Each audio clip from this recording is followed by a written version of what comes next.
बहू रे बाक बेलजी चल रे झिझियावा खेले ना चलबे। हई देख त बीरजी बहू शिव शर्मिला बहू नरेश बहू आ गइली आए आ तू घरवे में रहबे। सबका जरवा तू ही कलबे ना जरवा तोरे खाली लागी कि हमनियो के लागी। आ ना दूगो नीमू लटका देता नियो ना लगतौ। आ देख ना होते गुलाब बहू प्रमोद बहू कितना छम छम करते आवतारी सो।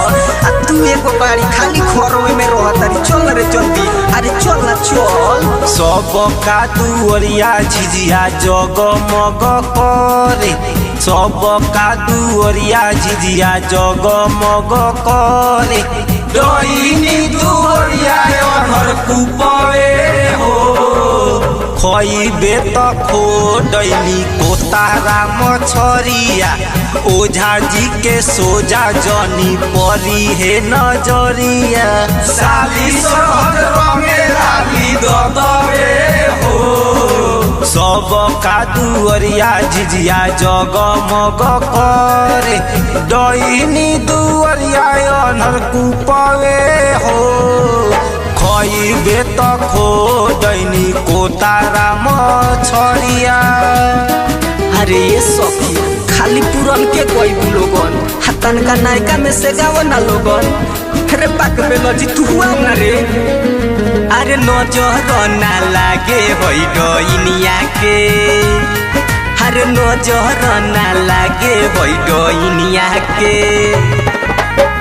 कुछ सन लोला ये कर मोंगिया के तोर के नजरी लगावे सब तिनिया ओखिया के डाल के।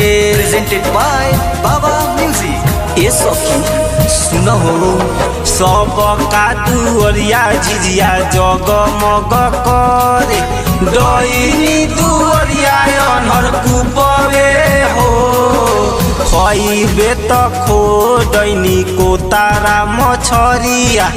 ओझा जी के सोजा जनी परिए रे नजरी नाही लागे हई डईनिया के।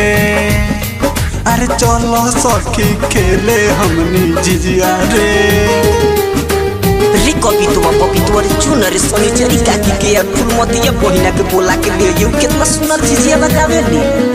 अरे नजर ना लागे होई डईनिया के। अरे नजर ना लागे होई डईनिया के। बरहम के पीछे जाके कर जादू टोना केहू के बाबू मारे केहू के सोना। अरे ये सखी सुन लोगिन हो बरहम के पीछे जाके मारे जादू टोना केहू के बाबू मारे केहू के सोना। बाक बेलजी सो यही से हमरा आवे के मन ना करेला। हमनी पुरानिया भइनी सब पुरान पुरान गान आ तोनी टूट भांग कक के गई बस तोनी जोरे कौन गाई दे हम बिहान से ना आबो चुप। सबका दुअरिया झिझिया जगमग करे। डईनी दुअरिया अनहर कुपवे